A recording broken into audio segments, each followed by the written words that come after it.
Good afternoon, good morning, or good evening, depending if you're watching this live here in Australia or New Zealand, Asia Pacific, or by recording. My name's Trevor Doornbos. I'm going to be your host for the next around 45 minutes, and I'll be taking you through mission control project management, or as I like to call it, professional services automation. That's me, picture of me up there on the screen. I've been with Apriga for a couple of years. I've been in the Salesforce ecosystem officially for about 8 years. I've been an end user of Salesforce for about 20 years, which is kind of scary. What I'm going to take you through today is a little bit about mission control, some of the key challenges we help address, and the evolution, and then we'll go through a solution walkthrough. So my apologies if I sound a bit croaky, sort of post-COVID recovery, still feeling a bit fluey, but hopefully everyone will be able to understand me. I've got both the chat windows and the Q&A windows open, so if there's any questions at any time, please feel free to just type into the chat window or raise a hand if you'd like to on the Q&A.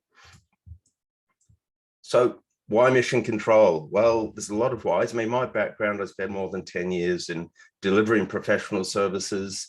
There's a lot of great reasons why there, but probably the why for a lot of people on the call who are either on Salesforce or they're looking at Salesforce is mission control is built natively on Salesforce. So we say it works out of the box. That's a huge claim, and it's actually true because you can download mission control from Salesforce App Exchange into a Salesforce org, and the full capability that I'm going to show you plus more is available from day one, hour one.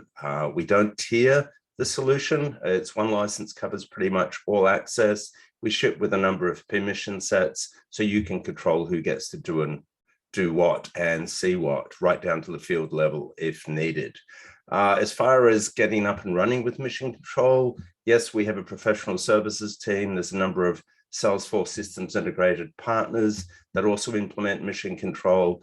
And if you've got a capable Salesforce administrator internally, you can actually self-implement mission control. We provide all the information online, an extensive knowledge base, user guide, training videos, there's a learning portal. We make everything as accessible as possible so you can be successful with mission control.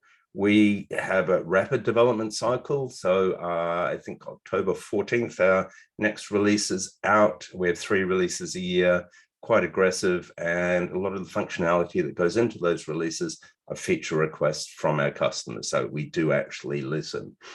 If anyone's interested in the business and economic impact report that we did last year, or this year, I should say, we got client partners to go and interview a number of our customers and provide genuine feedback on the values they're getting from mission control. Some pretty big figures in there. Happy to share the report. You can actually access it from our website too. That's the URL down at the bottom, apriga.com mission/MC for mission control. If anyone's wondering about the koala over my shoulder and on the screens, that's Cosmo. He's been our mascot for a few years now, and he pretty much goes everywhere we go. So what are the key typical challenges of our clients and our prospects, and what are they trying to do? They're trying to get everything managed on their projects, and typically they're disjointed. They're in separate solutions, everything from a project management solution to Excel to Google Sheets to all sorts of other sheets, you name it. And I'll let you read those. I'm not going to go through those in detail. Now, what I'm going to cover very rapidly in about half an hour of the demo will be a lot of core functionality of mission control. I'm going to start at the helicopter level, 1,000-foot view. I'm going to dive straight into the weeds. So thankfully, there is a recording. You'll get the recording after the session. But there's many different aspects of what people care about, and I'll cover that as we get into the solution demonstration. What do our clients think? Certainly from a net promoter score. I know a couple of those names at the bottom are now Cantata, but they're really still 2 separate solutions. So going to G2, used to be known as G2 Crowd. We asked a number of clients to go and rate us on there, as well as obviously on Salesforce App Exchange. And that's genuine feedback that G2 came back and told us. We're quite blown away by the net promoter score. That's extremely high. I know from a churn perspective, one thing our CEO Colin shared with me on a regular basis is that our churn rate is so low, we don't even bother measuring it. It's below 2%. And generally, yeah, that's because clients start with mission control and they grow with mission control because it can grow with them. What sort of companies use mission control? You might think, oh, it's not suitable for my industry. It's not just for professional services. I mean, certainly the history of Aprika and mission control started from that aspect, but we've got a number of great numbers of clients in different industries. I've personally got clients in construction, architecture, financial services, software.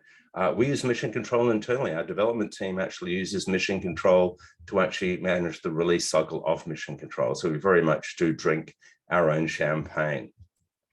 Some logos that may be familiar on there, I think at least 7 of those are in the ANZ region. Top left brands I'll mention in a second. And Cardinal Health, I like brands have been on mission control for about 3 years. I'll cover that very shortly.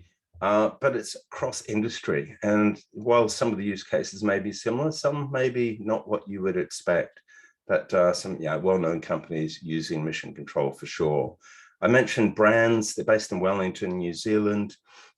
They started with mission control in 2019, I think it was, so 3 years, that sounds about right.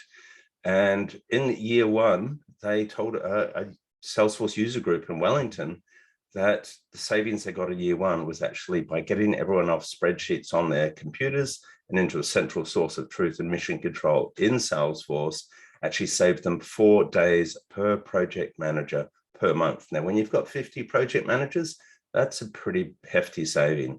And then last year, they actually came back to us and said they did their own internal review, and they'd actually calculated a 30% increase in efficiency and effectiveness through using mission control. No extra spend, no extra staff, just being able to do things better. From a scalability perspective, Fortune 100 or 50 customer, Cardinal Health, they're actually looking at building their own solution. And then once they had a look at several solutions and saw mission control, they realized it was going to do pretty much everything they needed and it was going to scale with them. Where did mission control come from? If you haven't heard the story yet, well, Colin and Chris are our co-founders, CEO and CTO. They'd worked together in a company implementing Salesforce, and then they decided to go out on their own 12 years ago, and they formed Aprika Business Solutions, implementing Salesforce as a Salesforce consultancy. As time went on over those first 2 years, they built out some custom objects, as you tend to do, to manage their projects. And then with AppExchange becoming popular, we recommended to release mission control on AppExchange, which they did. Now, since then, we celebrated 10 years on AppExchange in July this year. And well, I think that number's gone to 12,000 total users. It keeps incrementing. So certainly, the features keep increasing, the users keep increasing, the customer base keeps increasing, as do our partners. So if you're a Salesforce partner, you'd either like to use mission control internally or you'd like to implement it for others, yeah, we'd love to hear from you. So what's in mission control? This is what I like to call our feature wall. It's more to break down the various areas because like people think about project management as just managing projects. And the reality is you've got to worry about the people, the resources, as you may call them. Yeah, who are my people? What are their cost rates? What am I charging them at? Have I grouped them into teams and capability? Can I see what their availability is by the skills I need for a piece of work? And how are they working? Are they, is there bottlenecks due to someone being overutilized? Is someone working 60-hour weeks that has 20% billing capacity? Someone actually on annual leave, personal time off? All those sorts of things that people are managing in separate systems, do that all in one place. From a project management perspective, create a project pretty much any way you'd like to. I'm going to show you an example of creating a project from an opportunity, the nice sort of automated standard way, or semi-automated, I should say, the example I'll show you. But we also have a project request objects. You may have other use cases for creating projects, such as maybe when certain Salesforce cases are raised against customers with entitlements. Certainly speaking to one of our implementation partners on a call yesterday, they say, if you need to do things manually 4, 5, 6 times, then automate that process. Because we're built on Salesforce, you can use all that capability. And that's the way mission control's been designed. As far as managing projects, people say, oh, yeah, you do waterfall or we do agile. You can choose whatever style of management you want to manage your projects. And certainly I'll be going through a lot of the features we're listing there. Every good project management solution should have a flexible Gantt chart. We'll go through a couple of those, right through to many aspects that are important for die-hard project managers. Time tracking, of course. At last count, I think I found 8 out-of-the-box places you can log time and mission control for the simple reason you may work on one screen that you prefer working in. Why would you go somewhere else to log your time? And obviously, having built-in approvals and then leveraging other capabilities in Salesforce, validation rules, other approval flows, whatever you need to use. Expenses, of course, as well, expense management, which flows through into the financials for a project. So being able to get that visibility on your project health from a finance perspective, even before you push that out into your finance system, whether it may be something like Xero or NetSuite, any other solution you could name. And certainly being able to do that in different aspects. You might say, one project's time and materials, one's milestone, and all multiple options within the same project. Program management, I'm not really going to cover today in this session, but that's certainly how software companies such as ourselves use mission control to actually manage their release cycle. So gathering requirements, building out user stories, putting them to a storyboard and then building them into projects, backlog, priority backlog, sprints, all that sort of thing, and ways you can actually manage that. Collaboration, of course, we're built on Salesforce. So, Chatter, or I think it's now called Collaboration Cloud. Someone advised me recently, certainly there. I've got a few other ways of sharing information with the end client. So keeping the end customer happy, super important. And I'll go through some of the productivity tools. So a bit of an eye chart, a lot to cover. That doesn't encompass everything that's available on mission control. But the key thing I want you to take away from this is everything is available to you out of the box. You choose what you surface. You can switch off and keep it as simple as you need to, and then bring in the components that are valuable to you or to each department within your company. So you may have different use cases across the board. Excuse me while I take a sip of water. And it's going to cover a few use cases before we get into the demo. So you may be thinking, look, I'm a services manager. I really want to see a holistic view of things, which I'll cover off, certainly. And then, someone like Colleen, who's a services manager, she wants to see it from a financial perspective, make sure there's no bottlenecks, and maybe drill down to project performance. And then those individual project managers want pretty much the same view, but just on the projects they're working on and they're assigned to. And perhaps in larger companies, you might have one or more resource managers. They could be the same person as the services manager, but they might want to swap hats in between. Or if you've got dedicated people, it's like, they might be managing that load balancing between teams. And when you can't find someone in your team, maybe they'll find you someone in another team that's got availability. And then the doers, the consultants, it's just knowing what they're working on, when it's coming up, how is their utilization? That's usually a key KPI for consulting companies, and getting those time and expenses in on time. I know that's a key criteria. People aren't logging time. And your end customer, keeping them updated. One thing I've learned from services and also from retail is if you keep your clients updated, they're less likely to be upset with what you're working on. So they're probably like the core facets of the people and what they care about. Let's get into the demo. So what I've got here is I've got a Salesforce org, and I've downloaded mission control into it, and then I've just created a bit of sample data. I've got a whole number of tabs across the top, so I am going to run through things pretty quickly. I'm just starting the mission control console, and that could be where you might start things as you get familiar with mission control, because it groups together a whole lot of wizards that focus certain things you might care about. As you start building out your people, whether that's an internal person, a contractor, or a placeholder role, grouping them into various teams, maybe by location, by capability, or a combination, building out your skills library and assigning those to right people, putting in the holidays, public holidays for regional examples. We had Labor Day here in Sydney this week, I think it was, and all the other aspects that you care about. But that's fully available to you. And certainly we can cover that off in more detail. Where I do like to start a solution overview is in the dashboard. Now, because we're built on Salesforce, we leverage all that Salesforce capability. We don't try and reinvent things that Salesforce already provide. So what we have is a number of Salesforce reports across the mission control objects, which sit in your data model, in your Salesforce schema, and you can report on that, shape it. I've just put some examples of things that maybe someone at a top level cares about. You know, how are my active projects performing? I've got some over budget here, but I look at quite a few over budget. I'm tracking cost performance index and schedule performance index, which is a very PMO type metric. You know, if your cost performance and schedule performance are right where they should be, that'd be 1, which is where we started the project. As the margins get eaten into, your costs, you know, your actuals exceed your estimates, then that's going to fall below, and similar to that, and I'll cover that off shortly. And being able to slice and dice the information as you need to. And again, this is based on Salesforce reports. You can slice and dice any way you want to. Have joined reports to, you know, bring things together like opportunities and other things. And yeah, as a services director, maybe I come here to start my day, and then I want to go from that 1,000-foot view. I want to go into the report filtered by that one project, go, right, let's have a look what's happening. A cost is falling back, a schedule is falling back. What does that actually mean?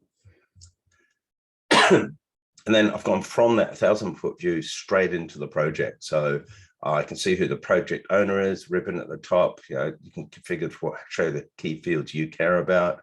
Have the progress ribbon if that's important to you. And then under the overview, we've got all the information that comes with mission control. I've also added a couple of extra tabs in my org to bring the related list to surface some of the key things you may care about. Now, if we look at the insights for a project, like this is the holistic dashboard for my project. So I can see how I'm going to my budget. You know, look, how am I tracking from that perspective? I've still got more money to deliver, how my hours going.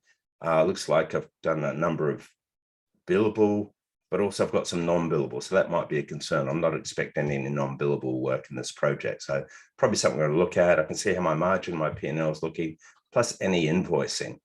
And that red, amber, green on my cost performance and schedule performance, as soon as that falls below 1, I can see there's a problem. So I can see there's an aspect there. I'm going to jump into the work breakdown structure, the overview, the milestones, the actions, and the checklists. And I'm going to have a look at my estimates on the right-hand side and my actuals on the left. So straight away, I can see there's been a problem. We've used double the hours we estimated, which is certainly eating into our margin. If I have a look at my design, I can go and look, okay, yep, we use 4 extra hours there. Now, I might be, you know, get a bit of a knee-jerk reaction. I want to quickly jump into chatter or jump on the phone. Maybe what I'm going to do is chat Annika here in the thread and say, hey, what's happening with this? I can mention here because I've got access to do that. And then I remember Annika's pretty good. I know she would have done the right thing. So let me just double check. And oh, look, she's already raised the change request. Hasn't progressed yet, but looks like they had some additional requirements from the client, already delivered by the design team and agreed with Annika. Okay, that's a good thing. If I want to get in a bit more detail, and I know I'm really in the weeds now, maybe I want to have a look at the time logs and get an idea of what happened there. So I can see the ideal drawdown of my project, you know, being demo world, we're not doing quite at that rate. I can see that highlight that was on our insight screen. And I can see on my time logs with notes, and there's that non-billable time, and it's already been written off against the project. We've got a time log type of write-off, so we can report on that. And then we can see some additional work. So that's all pretty good. Yeah, I can leave that for a weekly review. I don't have to go and fret about it too much. I can see it's under control. Now, from a time-saving perspective, how long did it take me to get that information in one system? And that's pretty crucial. We're going to come back to this project at the end. So moving on from going from the 1,000-foot view down to, you know, right down deep into the weeds, I often get asked about Gantt charts, and you'll see right here, I've got Gantt charts, all sort of aspects. So we have a concept of Gantt chart anywhere. So the standalone Gantt chart, but you put the Gantt chart by default under a project. You could even put it under the account object if you wanted to. So giving that aspect to be able to share that information. And a fully functioning Gantt chart. So if we have a look at that project we were just looking at, I can see where we're up to. I can see what's happened here. I can see we had Alice working on build framework. I see there's a contributor of Mick Fanning. Kerry's got the owner of this action and 3 contributors. So having multiple people working on the same piece of work. I can see the next piece of work is an action here for build content, and things that maybe diehard project managers would care about is, have I had any changes in my project? Yes, I can track the baselines, and visually I can see that the build project moved from here on Monday to here. So hopefully I've got a communication somewhere with the client, chatter or email or whatever that's tracked against the project to say, why did we push that out? So being able to see that again, real time. Going to cover off a lot more on the Gantt chart if people would like to, but being able to reschedule things, as long as I've got permission and access, I can do all number of things, from managing, expanding, click through, scheduling. I can go and edit. I can log time from here if I want to. Many aspects we can do here. And you might have noticed at the top right, I can also export that in various formats. A lot of other aspects in here. I mean, I've got certain columns here through the cogwheel. I can choose what columns I want to show. I can even include my own custom columns in there if I'd like to. Beyond Gantt charts and projects and getting down into the weeds, another key aspect for a lot of services people is resource planning. So knowing what work is coming up, it's good to know historically what's happening with your people, but it's like, well, what does it look like for the next week, the next month, the next 3 months? How does my load look? So I've just got the resource planner. This is a new feature in 2022, which builds out a lot of what Mission Control can provide you. And I'm also not including what's the allocated actions, actions being where I'm assigning the work in the projects that are in progress. I've also got forecasts in here from my opportunities, or at least one forecast. I've chosen my timeline. I've put a filter for my key consultants, and I can see that's the capacity to deliver in that timeline based on their availability, excluding things such as holidays, personal time off, training they might have excluded from their capacity to deliver. The red line's been that capacity to deliver. The blue line is the allocated actions. The rusty orange excuse me, is the holidays taken or to be taken, and then the forecast is in the gray. And I can see there's a bit of a challenge here with Andrea. She's always overutilized, as is Chris. And I'm going to flip into the planner view where I've already set that up for the next 9 weeks. Have a look until the end of November, and I can see my various people and see what does that load look like for each day. It looks like coming in the beginning of November, it looks like that's getting pretty darn busy for Andrea. This week, not so bad. In 3 weeks' time, not so bad. And maybe I want to see what is that comprised of. So I can see anything that's billable, any non-billable time, any holiday. So you can get an idea. And I know Andrea is actually on training, so that's where that non-billable time is coming from. And I know she's taken some time off, so I can track that. And then if I look at the actual, excuse me, project she's working on, I can see those allocations. And this little orange one down here, that's forecast. So that's forecast work to start around November, which is why she's a bit overutilized. So we sort of forecast, and we'd love to have Andrea on that. I'm just going to actually switch off my video because I've just realized that's going to take a bit of bandwidth and slow down things. But it gives the ability to sort of get a really good visual on how your team's looking. And you can do that by days, months, whatever you want, and track that in many ways, shapes, or form. From a historical perspective, of course, you can also track utilization. I've done, for example, where I've got some data for Andrea, and I can see the different types of time. Excluded time might be where she's actually booked on training. And you can look at that time categories, and we know that Andrea is available to work 40 hours a week. How many billable hours? We can see where she's got holiday hours or non-billable hours booked in. And we can see her utilization's pretty much at 100% or better.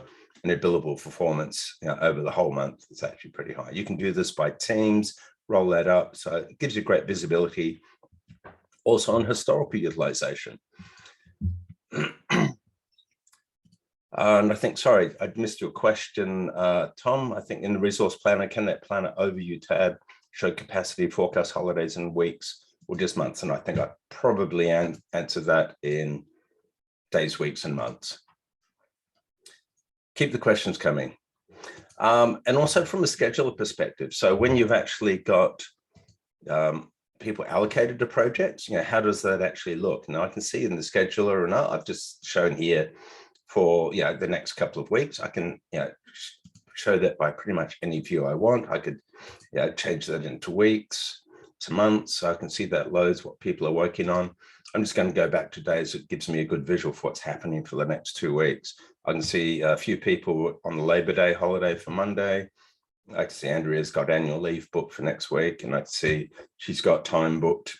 She's allocated to a piece of work which has got 8 hours, and it looks like she's actually on some training as well, but nothing on for yesterday or today, so pretty available. You can also look at the hours total. I think I've got a little bug in my system as well in my throat. That Monday shouldn't be showing as grey, but you can get a heat map of what's actually happening. So that's kind of useful, like the resource planner. This is where people used to have to come before the resource planner to see what those allocations looked like. If you needed to reallocate people, let's say, for example, we wanted to free up some time here, we can drag work around, we can reassign it to people. Maybe if she's not on the training, we can allocate that to someone else. So it gives you the ability to manage it. So it might be a resource manager and that side of things. So in the resource planner from Michael Hogan, where is the project data being pulled from? That's coming from the project, the resource assignment. And that will feed into the next part I'm going to be looking at. So let me just jump into that.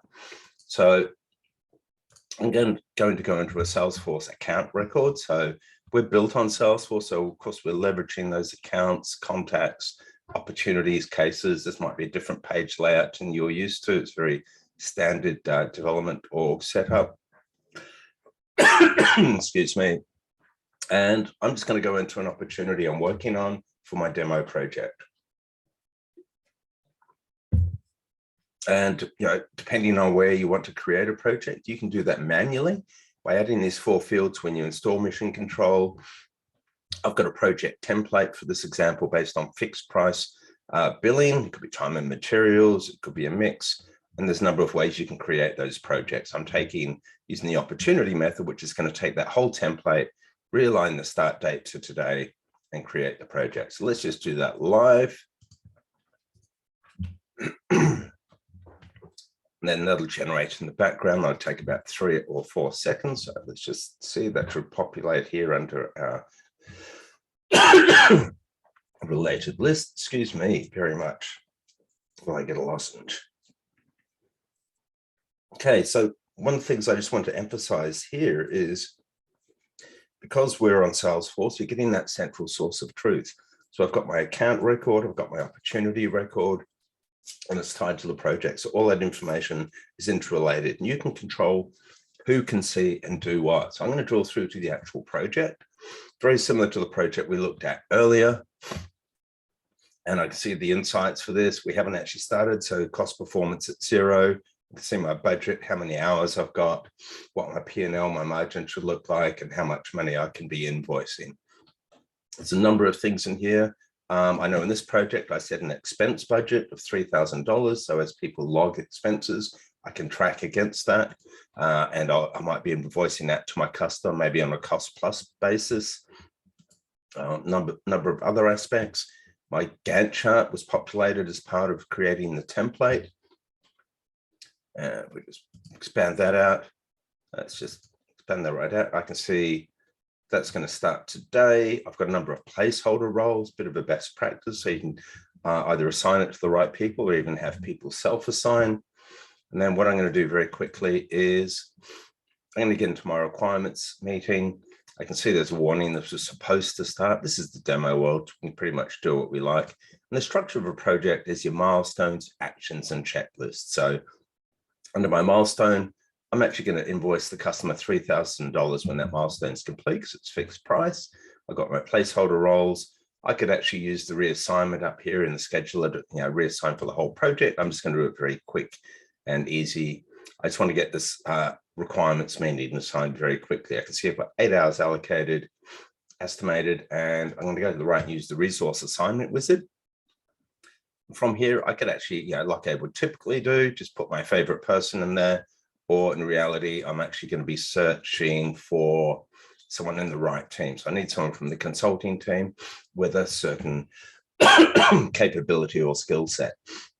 And that's going to default to my last search. So I could change that, say, from today for the next 2 weeks, show me availability. It'll bring back a subset of my team based on the consulting team and that skill set, and showing their availability to deliver. I can see Andrea here, for example, had that holiday on Monday. She's got a holiday next week, but she's all ready to deliver today. So we're actually good to go. So I'm just going to quickly drag Andrea across here. I could have multiple people working on this. So maybe I could actually assign myself, assign some of those hours. You can have multiple people. Let's just tick that off. And I'm going to assign that piece of work. Now, when I do that, there's a number of ways I can automate that notification to Andrea. She can get an email each time she gets notified, assigned. She can notification at the top right as you would. And you can also choose to share people at daily digest, much as this example here, where it tells them exactly, even before they log in for the day, what they're actually working on, what they've got on for today, anything new added, anything outstanding, overdue. And if they're a manager, project manager or line manager, any approvals. Question, is it necessary to use all of milestones, actions, and checklists, or does everything work if you use, say, just milestones and actions? So short answer is yes, milestones and actions. You don't need checklists. It's much like phases, tasks, and subtasks. So the checklist items are really, excuse me, things that you might be doing within an action if you want to get down to that granularity, but you really don't need to. So let's quickly go into the action pad. There's a couple of views. So I'm putting my consultant hat on now and looking at things from Andrea's point of view. One way of looking at that is the action pad, where she can see all the work assigned. We can see what's completed, what's coming up, when it's due. We can see that demo project requirements meeting. We can see that the hours scheduled and remaining, supposed to be today, and any other information. You can also see there's 3 checklist items there. And you go into the checklist item manager. So maybe she's actually going to validate the requirements with the customer. And then she's going to come back and document that and work on that later. If Andrea is more visual than me, and if you want to sort of restrict this, there's filters all through the system. So maybe you just want something like only show me anything starting this week. So I've been able to filter that and reduce that view. So it's down to just the things we care about that are just starting. If, like me, Andrea is a bit more visual, maybe you should go into the whiteboard view. So I'm just going to refresh that screen. And in the whiteboard view, she can then see all the actions color-coded by the different projects and different customers any way you want to. She can see the demo project. There's that project milestone action, and the fields at the bottom are the start date, end date, assigned hours, hours remaining, hours delivered, and percent complete. Those fields can be whatever you want them to be. So at the right-hand side, if you allow people, they can actually change those. A lot of our developers, we use user stories, requirements, what have you. You can slice and dice, you can reshape, change it by the column heading. Status is more like very old school. This was in progress. So, we can work through it. We can see that one of the checklist items were done. So maybe Andrea's come back and she's actually completed those. So she's going to finish working on those. Obviously, if you're using Salesforce One Mobile, you could access that through the mobile as well. And then maybe login time. A number of ways you could do that. She could do it through here and say, look, she call it design, did 8 hours, and she's going to mark that as complete. There's also a time tracker if you want to actually just stop time as you go. Any notes, then obviously any of these fields you don't need, you could potentially hide. So because I've marked that as complete, that should automatically move into the completed column. Fantastic, that's done that. It's always good when a demo works well. and we're good to go. Before I move on back to my project, another place, Andrea, could be login time is here in the standalone timesheet. Here she can see work allocated. So similar to how she had before, she could actually log time and even add additional projects she's been asked to work on. So let's go back and put our project manager hat back on, because a bit of magic's happened in the background. So when we left the project, we'd assigned it to Andrea. There were 8 hours estimated, and it was in planned and planned. If I just hit refresh, I'll notice a couple of things have happened. Well, several things have happened. Is that action is completed as I've got 2 settings in here. One says when all the actions are complete on a milestone, auto complete the milestone. I've also got a tick box within my project to say when the milestone is complete, generate a billing event for $3,000. Now, if I go across as the project manager and have a look at that billing event, I can see it's been generated. It's in draft status. It's based on the completion of that requirements. I'm going really deep in the weeds now. After a few minutes, when that runs, it'll actually generate an invoice. So you can use the invoice template. You could even invoice from out here, all the financial information. I've got Australian GST factored in here. And under the related list, we'll see this is the billing event. Now, you could extract this using Data Loader on a daily, weekly basis, and then import that into your finance system. When that's paid, bring it back into Mission Control. Or you could use an integration app, and there's several available out there, much as we do. We use an app to integrate from Mission Control into our finance system. So just to do that manually, to complete that cycle, I'm just going to put requirements paid, best customer ever. Date paid was today, 3,000 plus GST. Let's call it demo 1 was the reference. Why am I going to that level of detail? Because it sort of completes the cycle. Because if I go into the billing tab now, I'll be able to see the status of my invoice and that it's paid. So I haven't had to go and hassle finance, talk to a dozen people to get that information. Back in my insight screen, I can see the overall health of the project, how am I going from billable value, the hours that I've delivered, the P&L, and that invoice status without having to go outside the system. So extremely, extremely powerful. So that's a lot to cover. One thing I just wanted to quickly add into that is I talked about roles, and there's a number of ways you can charge for people. So for example, Andrea is the person we used as an assignment for this project. I've got her standard billing rate and her cost rate. Maybe there's only certain people that get to see those figures, when everyone calculating what everyone else has paid. If I actually drill through to Andrea, not only can I determine what her standard charge rate is, I can put in the hours a week she works, but also, maybe she works 4-day weeks. So I can say which days she works and what hours. That's quite powerful from availability perspective. And then also, you can have full holiday allowance tracking, and you can actually manage your holidays within Mission Control. If you're doing that outside the system, you can obviously bring those integrations in, but it gives you that holistic view of doing everything in one place. One feature I don't talk about enough, Meeting Manager. So being able to actually have all your meetings, the ones that you need to have, you probably do away with most meetings. A lot of our customers say they go for 2 hours, meeting on projects week down to about half an hour because they already have most of the information.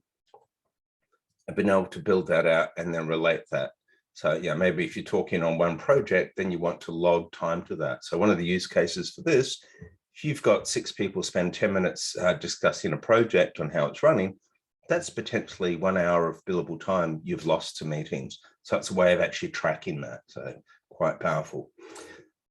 Just before we finish off, going back to where we started, that ACE Roadshow implementation, we came into here from our dashboard to sort of jump around a bit, have a look at what was happening with the time logs, etc.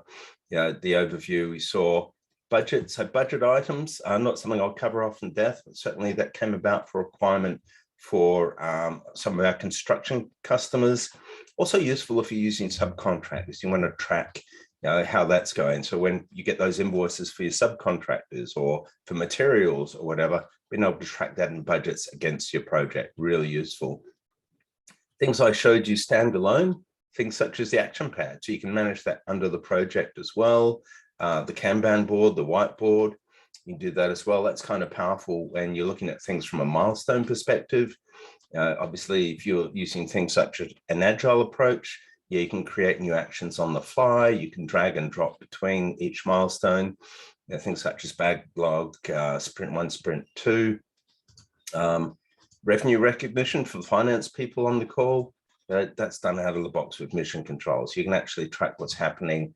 You can actually see, okay, how are all those metrics tracking on our project? Last one on this project, well, not the last, but almost the last, retrospectives. So maybe you've got key projects you go through and review at the end of each milestone or at completion to make sure that you take the lessons learned and things that went well, that didn't go well, and you report on it. You report on it and you centralize it. Tracking risks and issues are also important. So things that could potentially impact the project in there, things that maybe move from a risk to an issue, and being able to report that and put that out into a status report to your clients, similar to something like this. So I can click on preview status report, which I've done to get this example, and I can schedule that to go to my key stakeholders, internal and clients on a weekly basis. I can determine, maybe I just want to send them a summary, maybe add a couple of custom fields or notes fields to sort of give a summary of what's happened in the last week. I'm including my risk and issues, and include as much or as little detail as you want. So I've got right through the project, the milestones and the actions. Maybe I just want to show the milestones. Sometimes oversharing can be quite useful, as long as you getting that credibility with your client. A little snapshot of the Gantt chart and any risks, issues, or anything that you're working on. The questions that haven't been asked is, what about if I'm billing time and materials? Can I track that? Can I include it on the invoice? Absolutely, you can. What if I've got collaborators that aren't within my company and I don't want to buy a full Salesforce license for them? And maybe you're going to use something like Experience Cloud. So I've just gone and created a very simple customer community, or Experience Cloud as it's called, and that's for ACE project. So I can give access, I can control right down to the field level what my customer can see or do. And I'm just giving them visibility in what's happening with their project. So, what do we anticipate for expenses? How's that tracking? Maybe right down to that Gantt chart that we saw it before. So being able to share that information out to your clients. That is a lot of information to cover in 45 minutes. What I'd like to do is cover a couple of things super quickly. And that is the free 14-day trial is from Salesforce App Exchange. So just search on, you can go to our website, aprika.com/mc-app, and it'll take you to Salesforce App Exchange, or certainly search for Mission Control Project Management. And we have a live test drive account there. So if you have a look on here, there's actually a test drive. And this is an online Mission Control account with some data in there that you can actually go and have a look at and poke around in. You can download Mission Control today into a Salesforce org, comes by default with 14 days free trial, and all the information you need is available on our support page. So if I just, I'll go through and show that as well. Excuse me, running out of puff. So let me just quickly jump in the last couple of minutes, show you some examples of what you can see do for yourself with support with Mission Control. So on our support page, number of training videos, an extensive knowledge base, the user guide, and you can raise the support ticket at any time. At the moment, there's no one online here for sales because I've logged out because I'm doing the demo. But if you see a face there, you certainly will see someone. Oh, and there we go, Omar. He's our Sydney-based support person. He's just online there. So thank you for popping in, Omar. Plethora of information available to you here. So certainly from getting started, there's a learning portal. You can self-register for that. There's no cost for that. Learning how to manage Mission Control, but also as an end user. Those training videos, knowledge base. We also have a thing called Cosmo Campfire webinars, where on a monthly basis, one of our customer success managers will cover some key features of Mission Control. So I'd like to thank you for your time today, being very patient with my my coughing. You will get a copy of this recording in the next few days. And if you're watching this recording, having not been able to join the session, thank you also for your time. My name's Trevor Doornbos. I'm down here in Sydney in Australia. I look after Asia Pacific and US West, which is everything west of Texas. And my colleague Ben looks after the other half of the world. And we've got an extensive team behind us, making mission control as easy to use as possible. Thank you very much for your time and look forward to speaking to you online. Thank you, Berenice.